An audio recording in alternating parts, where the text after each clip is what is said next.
Assalamualaikum warahmatullahi wabarakatuh.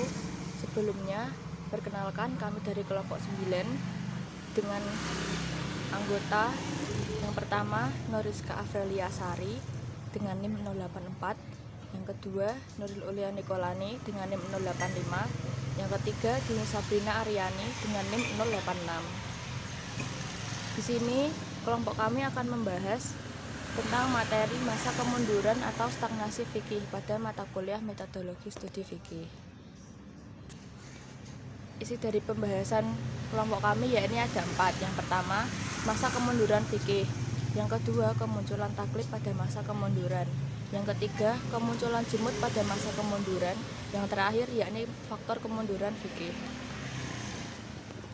Langsung saja kita mulai pada pembahasan yang pertama, yakni masa kemunduran fikih. Periode kemunduran ini memakan waktu yang cukup panjang, yaitu sekitar 9,5 abad. Periode ini dimulai dari pertengahan abad ke-4 Hijriah sampai kurang lebih akhir abad ke-13 Hijriah, yaitu waktu pemerintahan Turki Utsmani memakai kitab undang-undang yang dinamai Majalah Al-Ahkam Al-Adliyah. Dalam undang-undang tersebut, materi fikih disusun dengan sistematis dalam satu kitab undang-undang hukum perdata.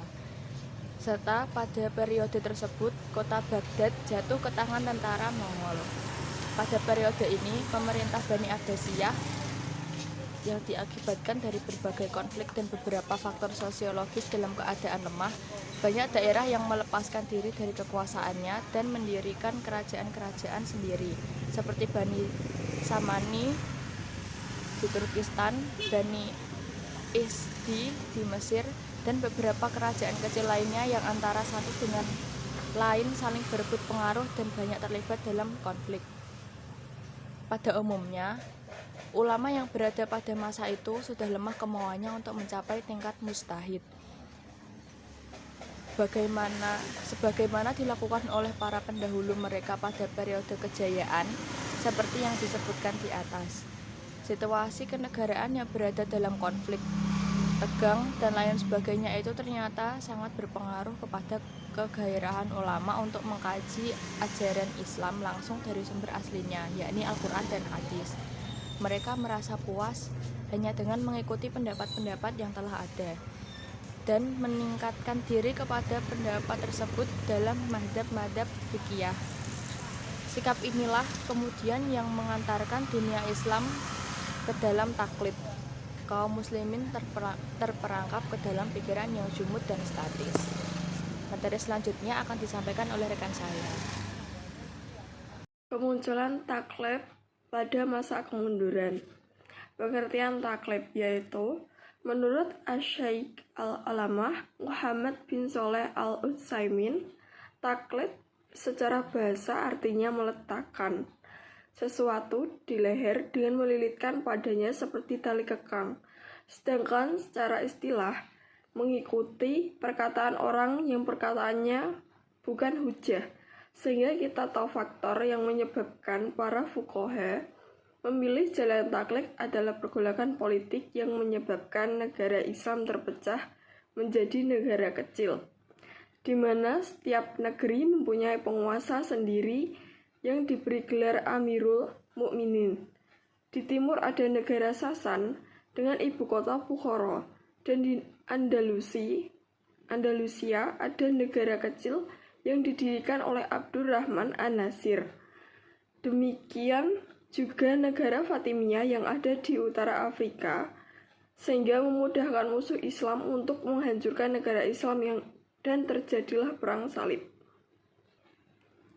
Kemunculan taklid dan kontribusi fuqaha pada fase kemunculan taklid, yaitu faktor kemunculan taklid. 1. Pembukuan kitab mazhab yang mendorong para ulama untuk berijtihad karena supaya masalah yang terjadi di masyarakat yang belum ada hukumnya dapat terjawab dengan hukum yang sesuai.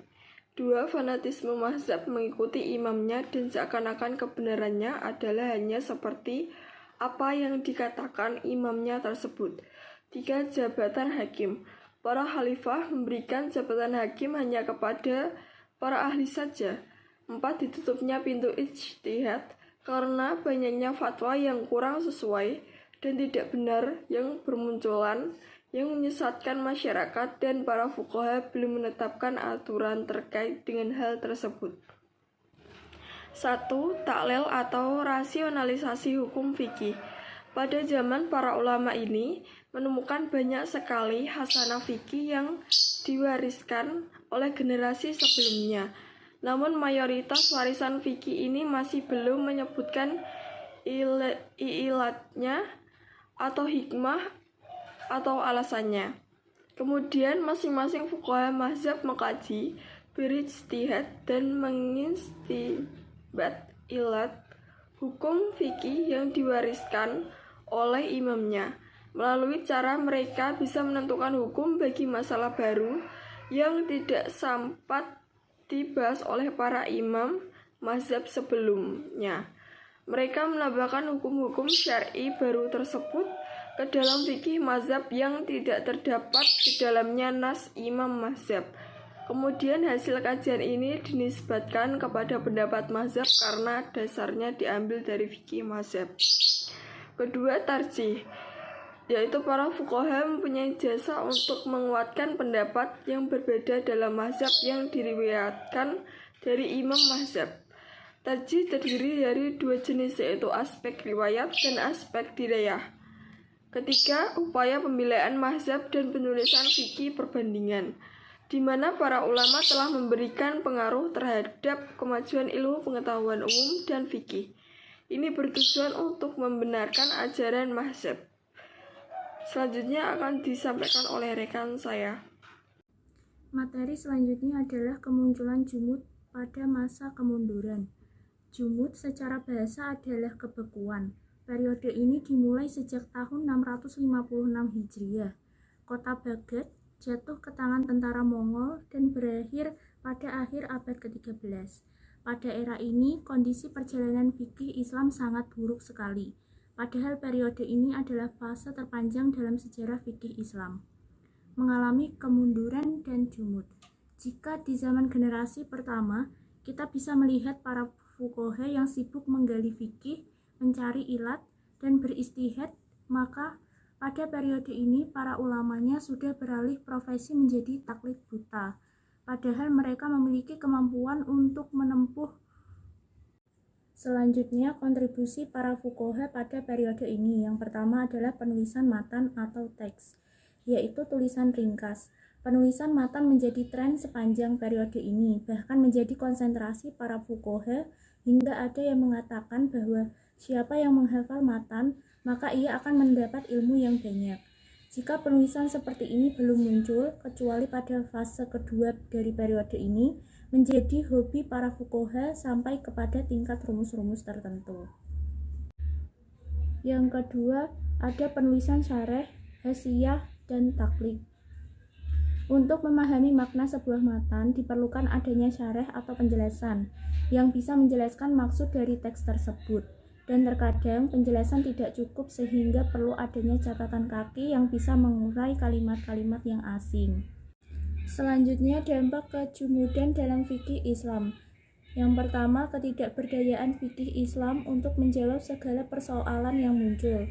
Yang kedua, jalan menjadi terpecah di depan para pengkaji ilmu fikih yang disebabkan adanya banyak karya-karya yang sulit untuk dipahami dan adanya aturan-aturan fikih atau mazhab sehingga membuat para pelajar tidak mampu menunjukkan kemampuan mereka sendiri. Yang ketiga, masyarakat dan para penguasa sebagian negeri Islam menjadi berpaling dari fikih Islam dan memakai konsep undang-undang konvensional. Materi selanjutnya adalah faktor kemunduran fikih. Yang pertama, timbulnya taklid. Pada era kondisi ini, perjalanan fikih Islam sangat buruk sekali. Padahal periode ini adalah fase terpanjang dalam sejarah fikih Islam, mengalami kemunduran dan jumud. Yang kedua, kemunduran di bidang politik. Di era ini terdapat perpecahan di dunia Islam, misalnya perebutan kekuasaan, saling memfitnah, timbulnya perang saudara. Yang ketiga, banyaknya kitab-kitab fikih. Dikhawatirkan munculnya banyak kitab fikih ini nantinya akan disibukkan para ulama dengan kegiatan yang hanya berkutat pada kitab fikih saja. Selanjutnya, yang keempat, jatuhnya Cordoba sebagai pusat budaya Islam, kehancuran masyarakat Islam tepatnya di tahun 1213 Masehi, dan kemudian jatuhnya Baghdad sebagai pusat kebudayaan Islam di timur pada tahun 1258 Masehi. Sekian presentasi dari kelompok kami, kurang lebihnya mohon maaf. Wassalamualaikum warahmatullahi wabarakatuh.